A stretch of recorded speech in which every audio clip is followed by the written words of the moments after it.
Ladies and gentlemen, brothers and sisters, let me tell you something right now. If you don't get this word today, you'll keep letting what they said, what they did, and how they looked at you run your peace into the ground. But I came here today on assignment to set somebody free, free from offense, free from drama, free from carrying burdens that were never yours to carry. Because, listen, when you know who you are, when you've been through the fire and came out smelling like smoke, you don't let every little thing get into your spirit. You don't take it personal. Why? Because it's not about you. Oh, if you could just see the storm behind their silence, the pain behind their pettiness, you'd stop taking the bait.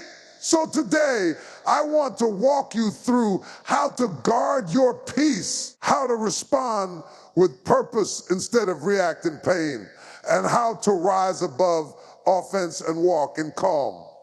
No matter UHD comes your way. Are you ready? I said, are you ready?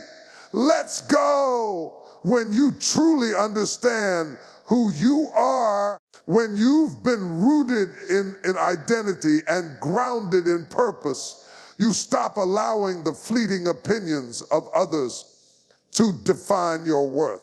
You stop shrinking to fit into rooms that were never built for your growth. You stop second guessing yourself because someone else couldn't see the value in you. People will misunderstand you. They'll project their insecurities onto you. They'll mislabel your confidence as arrogance, your kindness as weakness, and your silence as guilt. But just because someone says it, just because they believe it, doesn't mean it's true. Their opinion is not your identity. Too many of us have been living beneath our potential because we've been walking around trying to earn validation from people who don't even know our assignment. You are not here to impress everyone. You're not here to meet their expectations. You are here to walk out the calling that's on your life. And you cannot do that when every word, every comment, every look has the power to shake you. People will always have something to say, but you've got to ask yourself, do they even know who I am? Do they know what I've survived? Do they know what God put in me? The moment you start chasing approval, you give away your power. You hand over your joy, your peace, your sense of direction to the mood swings of others. That's not how you were meant to live. You've got to build your sense of self on something deeper, something stronger, unshakable. Because when you know who are really know it, their silence doesn't hurt you, their praise doesn't hype you, and their criticism doesn't break you. You become steady, you become anchored, you become free. So know your identity is not tied to their opinion. Their words didn't create you, and they don't get to define you. You are more than what they said, more than what they misunderstood, more than the labels they tried to place on you in their limited perspective. Walk in who you are, not in how they see you. Emotions are powerful, but they were never meant to be in the driver's seat of your life. They're meant to signal, not to steer. When you let your emotions take control, you end up reacting to situations instead of responding with wisdom. You lash out in anger, shut down in hurt, or spiral in anxiety, and then wonder why peace keeps slipping through your fingers. But when you learn to master your emotions, you take your power back. You become the thermostat, not the thermometer. You set the atmosphere, not just reflect it. People will push your buttons. Life will test your patience. Situations will rise up that make you want to scream, cry, or walk away. But that's the moment you have to deciding, will I be controlled by how I feel, or will I be led by what I know? Just because you feel disrespected doesn't mean you have to act out of disrespect. Just because you feel angry doesn't mean you have to speak in rage. Emotional maturity is not about suppressing your feelings. It's about owning them, managing them, and choosing your response with intention. There is strength in self-control. There is power in pausing. It takes a strong person to remain calm when chaos is swirling all around them. It takes maturity to walk away when your pride is screaming to clap back. When you master your emotions, you don't become robotic. You become resilient. You become someone who's not easily shaken, not easily thrown off course, not easily manipulated by outside noise. Your peace becomes non-negotiable. Your energy becomes precious. You stop wasting time reacting to everything and start investing your energy where it truly matters. You can't control what people say. You can't always control what happens, but you can always control how you respond. Your emotions are messengers, not masters. Let them speak, but don't let them lead. That's how you rise above the chaos. That's how you protect your peace. That's how you stay grounded in the storm and keep walking forward no matter what. Offense is one of the enemy's most subtle and destructive traps. It sneaks in quietly through a glance, a word, a forgotten invitation, or a tone that rubbed you the wrong way. Before you know it, you're carrying bitterness over something that may not have even been intentional. You start building stories in your head, assigning motives, and letting small moments grow into walls between you and peace. That's how offense works. It doesn't show up all at once. It creeps in, plants seeds of resentment, and waits for you to water it with overthinking and pride. But you have to deciding, will I take the bait or will I protect my heart? Not everything that comes at you deserves a reaction. Not every slight needs to be chased down and corrected. Sometimes people are dealing with things you know nothing about. Sometimes they're careless, distracted, or broken themselves. Taking everything personally makes you a prisoner to the moods and actions of others. You'll find yourself exhausted, constantly offended, and always on edge because you've given everyone else the power to disturb your peace. But offense only has power when you give it permission to settle in your heart. There is freedom in learning to let things go. There is strength in choosing not to pick up what was never yours to carry. You weren't created to carry bitterness. You weren't designed to rehearse pain over and over in your mind. You have too much purpose, too much calling, too much destiny to be sidetracked by drama and emotional clutter. Offense doesn't just hurt your relationships. It clogs your spirit. It robs you of clarity. It fogs your ability to discern what really matters. And the truth is, most offense isn't even about the other person. It's about what their action triggered in you. When you get offended, it's an invitation to look within. What insecurity did that comment touch? What wound is still healing? What expectation went unmet?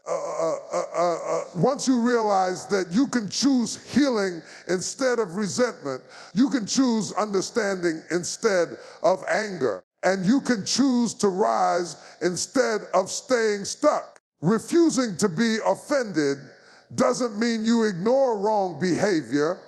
It means you refuse to let it poison your spirit. You respond with wisdom, not wounds. So don't take the bait. Don't let offense build a prison around your peace. You have the authority to rise above it, to shake it off, and to keep your heart free. Because when you stop feeding offense, you start walking in emotional and spiritual power that no one can take away. Peace is not something you stumble into. It's a position you choose to take. It's not found in everything going your way or in people treating you perfectly. Real peace is not external, it's internal. It's a decision to stay grounded even when the ground around you is shaking.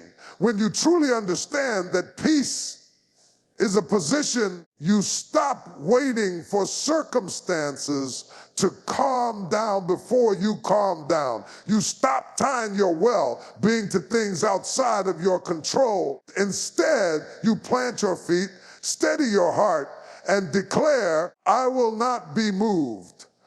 Too often we confuse peace with the absence of conflict, but real peace shows up right in the middle of the storm.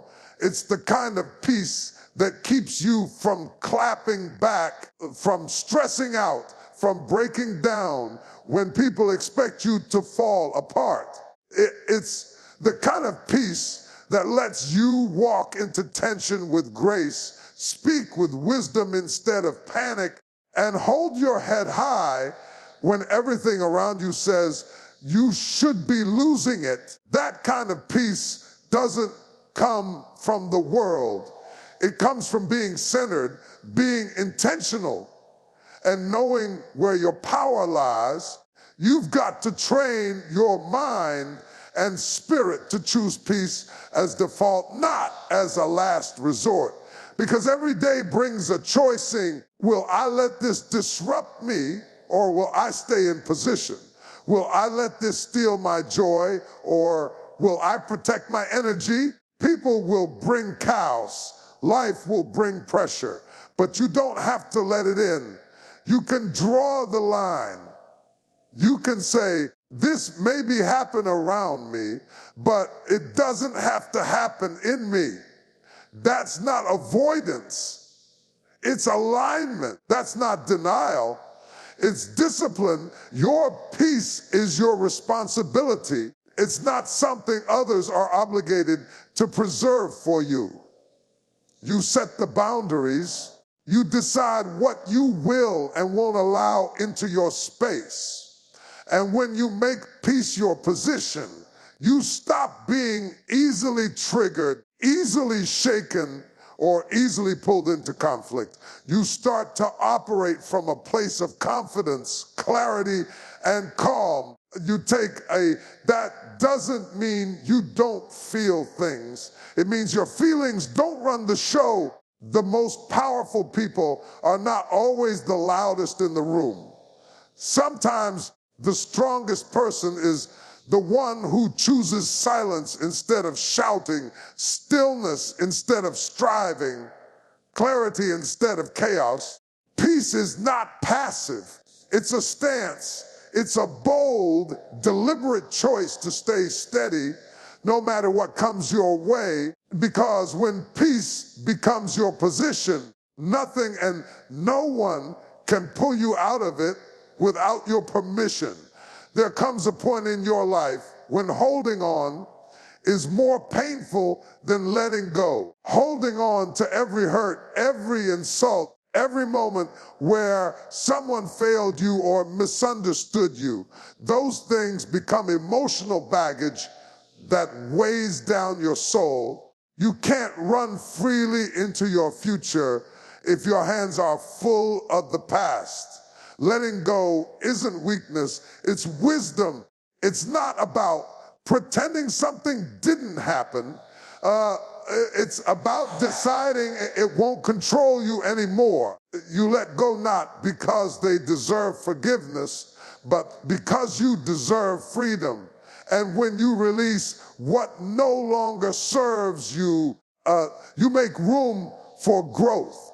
Growth demands space. It requires clarity, energy, and a heart that's not tangled in yesterday. When you hold on to offense, to disappointment, to unmet expectations, you're using energy could be fueling your progress. That mental replay of what they said, what they did, how they made you feel, it's keeping you stuck in a chapter you were never meant to reread.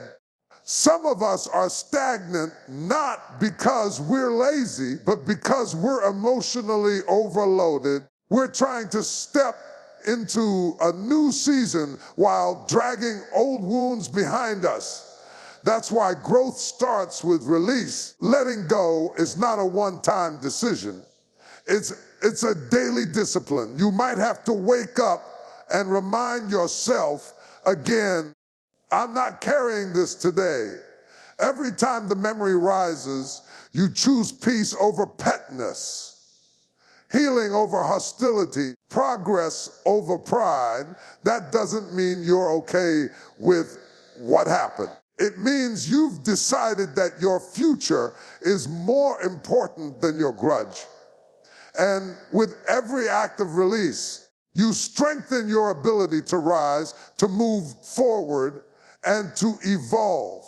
There's no growth without discomfort. Sometimes the things you need to let go are the very things you've gotten used to, the bitterness you've justified, the identity you've built around being the victim, the approval you've been chasing. But growth means redefining yourself not by your wounds, but by your wisdom. It means choosing to learn the lesson without reliving the pain.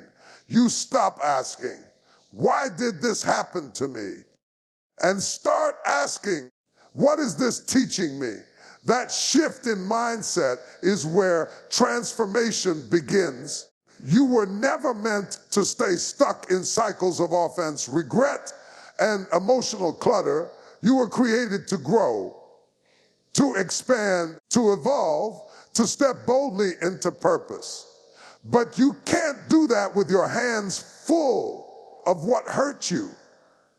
You've got to drop the weight, release the anger, let go of the need to prove, to explain, to defend.